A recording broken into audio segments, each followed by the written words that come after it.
අද මේ රටේ කවුරුත් දන්නවා කිසිම දවසක් නැහැ විශේෂ කාරණයක් සිද්ධ නොවන දවසක් නැහැ ලංකාවේ. සෑම දවසකම ආందోලනාත්මක දේවල් සිද්ධ වෙනවා. දැන් ගෝඨාභය රාජපක්ෂ ආණ්ඩුව බලයටපත් උනේ ඊට කලින් තිබිච්ච යහපාලන ආණ්ඩුවේ නොයෙකුත් දුර්වලකම් වැරදි ජනතාව ඉදිරියේ තබමින් ඒ දුර්වලකම් වලට කිසි ඉඩක් තමන් තියන්නේ නැති බවටත් ඒ වැරදි නැවත සිදුවීමට ඉඩ තියන්නේ නැති බවටත් කියමින් තමයි ගෝඨාභය රාජපක්ෂ ජනාධිපතිවරයා ඒ තනතුරටපත් උනේ. ඊට පස්සේ ඔහු නියෝජනය කරන ඒ කඳවුර පාර්ලිමේන්තු මැතිවරණයේදීත් ඒ විදිහෙම පොරොන්දු ජනතාවට දීලා මේ රට සංවර්ධනය කරනවා මේ රට ඉදිරියට ගෙනියනවා කියලා පොරොන්දු වෙලා තමයි බලය ලබා ගත්තේ 69 ලක්ෂයක් ජනතාව. ඔය අවස්ථා දෙකේදීම ජනාධිපතිවරයාටත් පොහොට්ටුව මන්ත්‍රීවරුන්ටත් බලය දුන්නා. නමුත් දැන් ගත වෙලා තියෙන අවුරුදු එකහමාරක් මේ අවුරුදු එකහමාර තිස්සේම අපිට ගණන් කරන්නට බැරි තරමේ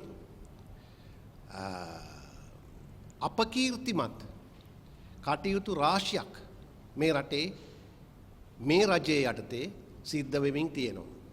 ඒක නිසායි අපි පුරවැසි බලයේ විදිහට කල්පනා කළේ මේ වෙලාවේ ජනතාව දැනුවත් කිරීම සඳහා මෙවැනි ප්‍රවෘත්ති සාකච්ඡාවක් පැවැත්විය යුතුයි කියලා. දැන් මේ තත්ත්වය කොච්චර අර්බුදකාරී වෙලා තියෙනවද කියනවා නම් ගිය සතියේ ජනාධිපතිවරයා ජාතිය අමතලා කිව්වා දැන් මේ ජනාධිපතිවරයා ජාතිය අමතනවා සතියක් පාසා හැම සතියකම ගම සමග පිළිසදරකට ගිහිල්ලා රට සමග පිළිසදරක් එයා පවත්වනවා.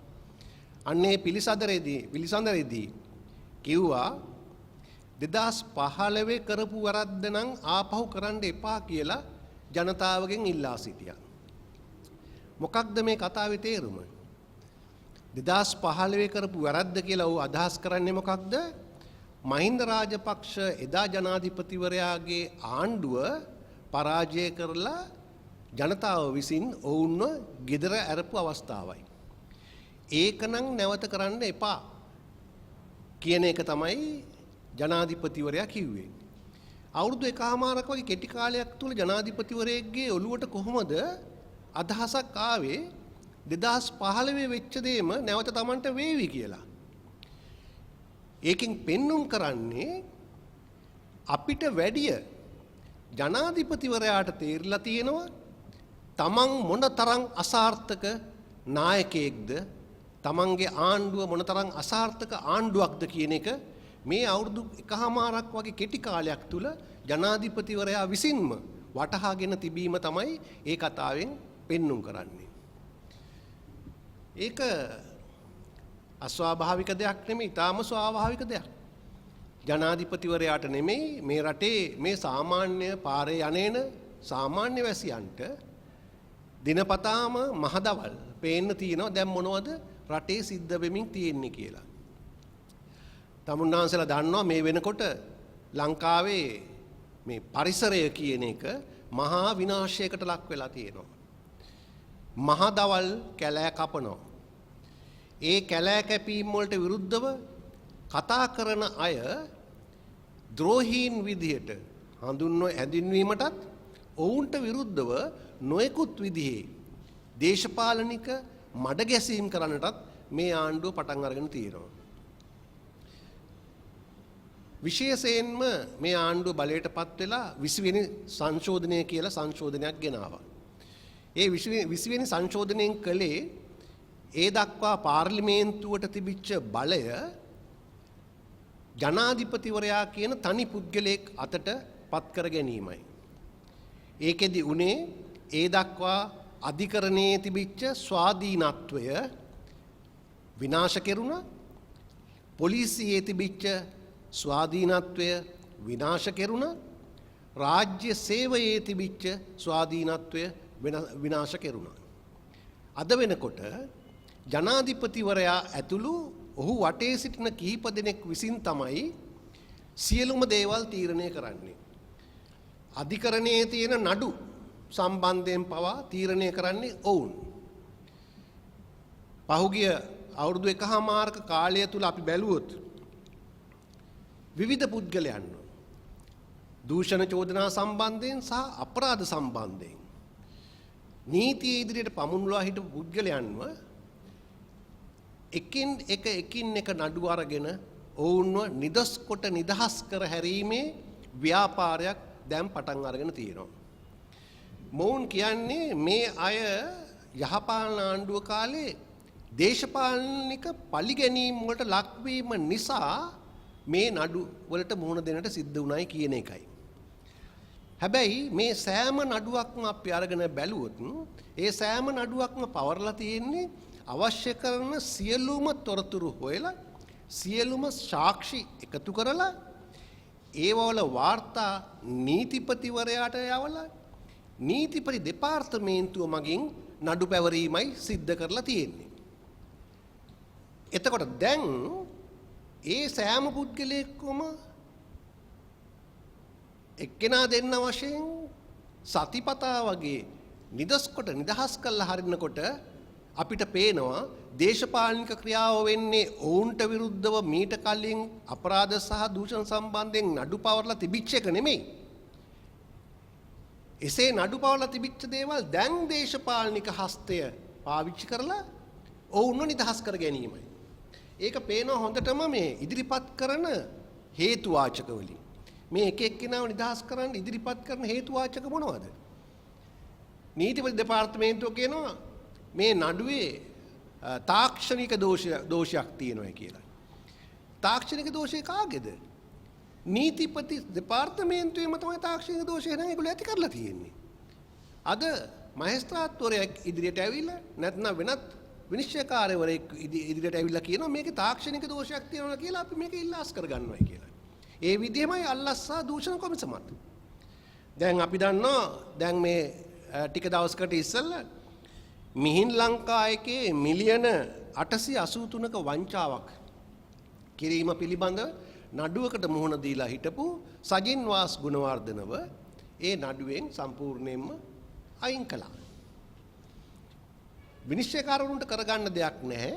මොකද හේතුව එක්කෝ නීතිපති දෙපාර්තමේන්තුව එහෙම නැත්නම් අල්ලස්සෝ දූෂණ කොමිසම ඇවිල්ලා කියනවා මෙයාට විරුද්ධව තියෙන නඩුව අපි ඉල්ලාස් කරගන්නවායි කියලා.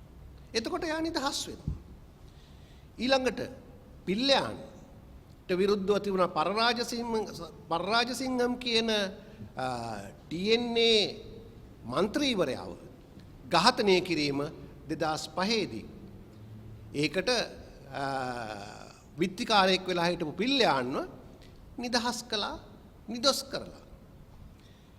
ඊළඟට ජොන්ස්ටන් ප්‍රනාන්දු දැන් ඉන්න ඇමතිවරයෙක් ඔහුට විරුද්ධව තිබිච්ච සතසේ දූෂණ සම්බන්ධයෙන් ඒ නඩුත් පැත්තකට ගත්තා. ඊළඟට රෝහිතා බේගුණවර්ධන, මහින්දානන්ද අලුත්ගමගේ, බැසිල් රාජපක්ෂ විතරක් නෙවෙයි එදා හිටපු අගවිනිසුරු මොහාන් පීරිස්, මේ මොහාන් පීරිස් බරපතල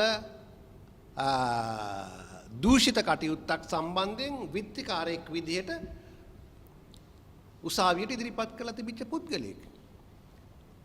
මේ පුද්ගලයාව පවා දැන් නිදහස් කරලා තියෙනවා විතරක් නෙමෙයි ඔහුව අපේ ශ්‍රී ලංකා නියෝජිතයා විදිහට ඇමරිකාවටත් යවලා තියෙනවා. මේ කවුද මේ? මේ පුද්ගලයා යහපාලන ආණ්ඩුව බලයට පත්වෙච්ච වෙලාවේ 2015 ජනවාරි 8 වෙනිදායෙන් දවස් දෙකකට පස්සේ එදා හිටපු මෛත්‍රීපාල සිරිසේන ජනාධිපතිවරයා හම්බ වෙලා ඔහුගේ ගෙදරට ගිහිල්ලා ඒ ජනාධිපතිවරයාට කිව්වා මාව අග්‍රමිශ්‍රකාර දුරෙන් අයින් කරන්න එපා, මම තමුන්නාන්සේට අවශ්‍ය විදිහට තීන්දුව දෙන්නම් ශ්‍රේෂ්ඨාධිකරණය කියලා කිව්වා. මේක ප්‍රසිද්ධියේ කියපු දෙයක් මේක. හිටපු ජනාධිපති සිරිසේන මේ කතාව ප්‍රසිද්ධියේ කිව්වා. අද වෙනකල් මේ මොහාන් පීරිස් කියන පුද්ගලයා කියලා නැහැ මම එහෙම දෙයක් කිව්වේ නැහැයි කියලා. අද වෙනකන් කියලා නැහැ. දැන් එදා නොකියුවා වෙන්න පුළුවන් එදා යහපාලන ආණ්ඩුවක් තිබුණේ. ඒක නිසා යාට එච්චර බලයක් තිබුණේ නැහැ ඒකේ. පරාජිත කන්දවුරයා නියෝජනය කරපු නිසා ඒක නිසා එදා නොකියුවයි කියන්න පුළුවන්. නමුත් අද ඒගොල්ලන්ගේ ආණ්ඩුවක් බලයටපත් වෙලා තියෙනවා. එම ආණ්ඩුවෙන් ශ්‍රී ලංකාවේ නිත්‍ය නියෝජිතයා විදිහට ඇමරිකාවටත් පත් කරන්නට තරම් බල සම්පන්න පුද්ගලයෙක් තමයි මොහාන් පීරිස් කියලා කියන්නේ. ඒතර අද යාට කියන්න පුළුවන් එදා මේ හිටපු ජනාධිපති මෛත්‍රීපාල සිරිසේන කියපු කතාව සම්පූර්ණ බොරුවක්. මම එහෙම ගියේ නැහැ. මම එහෙම ඉල්ලීමක් කළේ නැහැ. මම එහෙම පොරොන්දුවක් දුන්නේ නැහැ කියලා කියන්න පුළුවන් වෙන්න ඕනේ. නමුත් අද වෙනකම් මොහාන් පීරිස් එහෙම කියලා නැහැ. ඒකේ තේරුම මොකක්ද? ඒ විදිහට අග්‍රවංශකාරවරයෙක් ජනාධිපතිවරයා හම්බ වෙලා මම ඔයාට ඕන විදිහට නඩු තීන්දුව දෙන්නම් කියලා කියන්න තරම් දූෂිතෙක් පවා දැන් නිදොස් කොට නිදහස් කරලා තියෙනවා. දැන් මෙහෙම වුණාම අපේ අධිකරණයට මොකද වෙන්නේ? අපේ යුක්තිය පසිඳලීමේ ක්‍රියාවලියට මොකද වෙන්නේ? පොලිසියට මොකද වෙන්නේ? නීතිපති දෙපාර්තමේන්තුවට මොකද වෙන්නේ? මේ සියලු ආයතන ජනාධිපතිවරයා සහ ඔහුගේ වටේ ඉන්න පිරිසකගේ අතේ නැට වෙන රූකඩ බවට පත් වෙනවා. ඒක තමයි දැන් මේ මොහොතේ මේ ලංකාවේ සිද්ධ වෙමින් තියෙන්නේ. දැන් මේ කියන පුද්ගලයන්ව සහ මෙතන නොකියපු තවත් අපරාධ කරුවන්ව නීතිය ඉදිරියට ගෙනෙන්නට සියලුම විද්‍යාත්මක පරීක්ෂණ කරලා ඒ සියලු අවශ්‍ය කරන සාක්ෂි සම්පාදනය කරලා උසාවියට ඉදිරිපත් කරපු CID එකේ හිටපු ජ්‍යෙෂ්ඨ පොලිස් අධිකාරී ශානි අබේසේකර තවමත් හිරේ තියාගෙන ඉන්නවා. ඒ කියන්නේ අපරාධකරුවන් සහ දූෂිතයන් නීතිය ඉදිරියට පමුණුවපු දේශපාලඥයින්ගේ බලපෑමට යටත් නොවි ඒ නීතිය ඉෂ්ට කරපු ශානි අබේසේකර අදටත් දැන් මාස ගාණක් තිස්සේ ඉරබාරේ තියාගෙන ඉන්නවා. අද මේ කතා කරන මොහොතේ ඔහුගේ මූලික අයිතිවාසිකම් පෙත්සම ශ්‍රේෂ්ඨාධිකරණයේ ඉදිරියට එනවා. මේක ඊ타ත්ම ඛේදජනක තත්වයක්. එක පැත්තකින් දූෂිතයින්ව නිදොස් කොට නිදහස් කරනවා. අනිත් පැත්තෙන් ඒ දූෂිතයන් සහ අපරාධකරුවන්ව නීතිය ඉදිරියට පමුණුවපු කොන්ද කෙලින් තියෙන රාජ්‍ය නිලධාරියෙක්ව පොලිස් නිලධාරියෙක්ව අත්අඩංගුවේ තියාගෙන ඉන්නවා. දැන් මේකෙන් අපිට හිතා ගන්න පුළුවන් මේ රට යන්නේ කොහාටද කියලා. මේ රට යන්නේ ප්‍රජාතන්ත්‍රවාදයේ කිසිම ප්‍රමිතියක් කිසිම ප්‍රතිපත්තියක් ඉතුරු නොකරන තත්වයටයි යන්නේ. තනි පුද්ගලයෙකු විසින් සියල්ල තීරණය කළ හැකි ඒකාධිකාරී ඒකාධිපති අධිකාරිවාදී පාලන තන්ත්‍රයක් ස්ථාපිත කරමින් තමයි මේ යන්නේ. දැන් බලයටපත් වෙනට කලින් මේ දේවල් කියලා තිබුණේ නැහැ. බලයටපත් වෙනට කලින් 69 ලක්ෂයක් ජනතාව කල්පනා කළේ මොකක්ද? අපි තිබිච්ච වැරදි නැති කරගන්න වැරදි නැති ආණ්ඩුවක් පත් කරගන්න ඕය කියලා. නමුත් අද 69 ලක්ෂය හොයාගන්න විදිහක් නැහැ. දැන් 69 ලක්ෂය කලකිරීමට පත් වෙලා තියෙනවා. අපි කලකිරීමට පත් වෙලා තියෙනවට වැඩිය. ඒ තරමට පිරිහීමකට ගිහිල්ලා තියෙනවා. එක පැත්තකින් ගත්තාම නීතිය පැත්තෙන් මේ විදිහට නීතිය නවන තත්වයක් ඇති කරගෙන තියෙනවා. අනිත් පැත්තෙන් ගත්තාම සාමාන්‍ය පරිපාලනය පවා මේ ආණ්ඩුව යටතේ අර වල්මත් වෙච්ච තත්වයකටපත් වෙලා තියෙන්නේ. කොවිඩ් වසංගතය ගත්තත් ඒකට කොහොමද ආණ්ඩුව මුලින් ඉඳන්ම මුහුණ දුන්නේ? ඊ타ත්ම මිත්‍යා පටු මත ඔළුවේ තියාගෙන කරන්න ඕන දේවල් නොකර වතුර කල ගංගාවල් වලට දාගෙන පැණි පොවලා හිටපු මේ සෞඛ්‍ය ඇමතිවරියට පවා මේ පැණි පොවලා ඒ සෞඛ්‍ය ඇමතිවරියවත් අන්තිමට කොවිඩ් රෝගියෙක් බවට පත් කරලා තමයි මේගොල්ලෝ පෙන්눔 කළේ කොවිඩ් වසංගතය මර්ධනය කිරීමේ මේ කියන ගෝඨාභය රාජපක්ෂගේ කාර්යක්ෂම පාලනය මොනතරම් අසාර්ථකද කියන එක.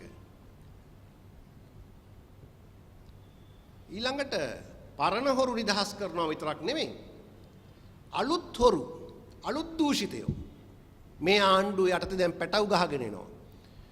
මේ රටම දැන් දන්නවා පහුගිය දවස්වල ඇතිවෙච්ච මගඩි ගණනාවක්ම. ඒකෙන් සීනි එක මගඩියක් දැන් තෙල් පිළිකාකාරක තෙල් මේව කරලා තියෙනවා. මේ හැම දෙයකින්ම මේගොල්ලෝ කරන්නේ මොකක්ද?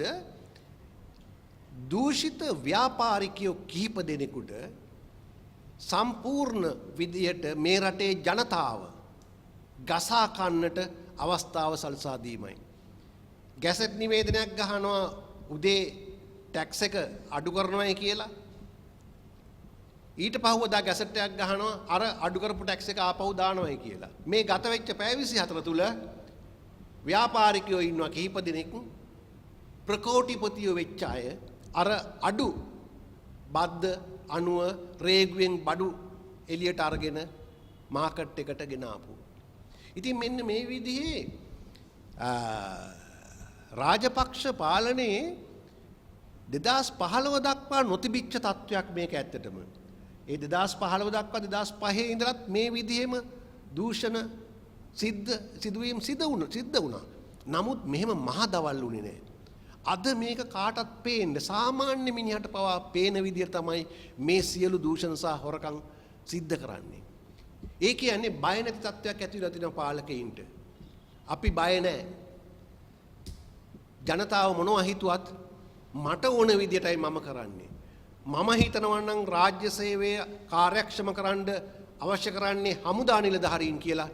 මං ඒ හමුදා නිලධාරීන්ව පත් කරනවා රාජ්‍ය සේවයේ ඉහළ තැන් වලට. මම විශ්වාස කරනවා නම් දිසාපතිවරු වෙනුවට ඊට වැඩිය කාර්යක්ෂම වැඩ කරන්න පුළුවන් කියලා හමුදා නිලධාරීන් මම හැම දිස්ත්‍රික්කයකටම ඒ විදිහේ හමුදා නිලධාරීන්ව පත් කරනවා. මෙන්න මේ විදිහේ චින්තනයක් තමයි වර්තමාන ජනාධිපතිවරයාගේ අපිට දකින්නට තියෙන්නේ. ඉතින් මේකෙන් ඇත්තටම අපිට හුඟක්ම කම්පාවට පත්වෙන කාරණය වෙලා තියෙන්නේ වෙන දෙයක් නෙමෙයි කොහොමද පාලකයෙක් බය නැතුව මේවා කරන්නේ කියන එක. සාමාන්‍යයෙන් දේශපාලනඥයෝ මේ දේවල් කරනකොට පොඩ්ඩක් බයයි. එක හොරකමක් අහු වුණාට පස්සේ ඊළඟ හොරකම කරන්න පොඩ්ඩක් කල් යනවා. නමුත් මේක දිනපතා කරනකොට පේන්නේ පාලකයාගේ තියෙන බය නැති ගතියක්. මේ බය නැතිකම ඊටාම නරකයි ප්‍රජාතන්ත්‍රවාදයට. මොකද කිසිම විදිහක එයාව පාලනය කෙරෙන්නේ නැහැ.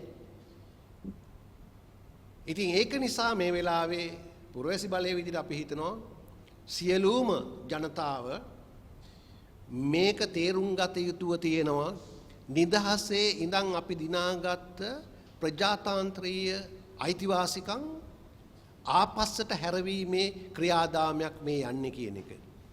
අපිට තව ටිකක් කාලයක් යනකොට මිලිටරි ජුන්ටාවක් යටතේ මේ රට පාලනය වෙන්නට සිද්ධ වුණොත් අපි පුදුමයටපත් වෙන්නේ නැහැ.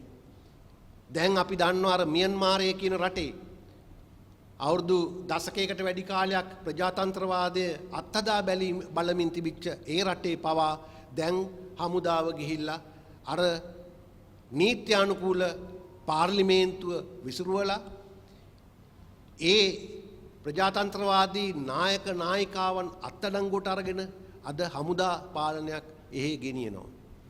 මේකේ පුංචි ලක්ෂණ අපිට දැන් පේන්න තියෙනවා. අර විදිහේ හමුදා නිලධාරීන් මේ හැම තැනකම ජනාධිපතිවරයා විසින් පත් කරමින් යද්දී. ඉතින් ඒක නිසා මේක හරි භයානක තත්ත්වයක්. මේක මේ ප්‍රජාතන්ත්‍රවාදයේ හැල්ලුවට ලක් කිරීමක් විතරක් නෙමෙයි. ප්‍රජාතන්ත්‍රවාදයේ සමූල ඝාතනය කිරීමක් මේ වෙනකොට සිද්ධ වෙමින් තියෙනවා.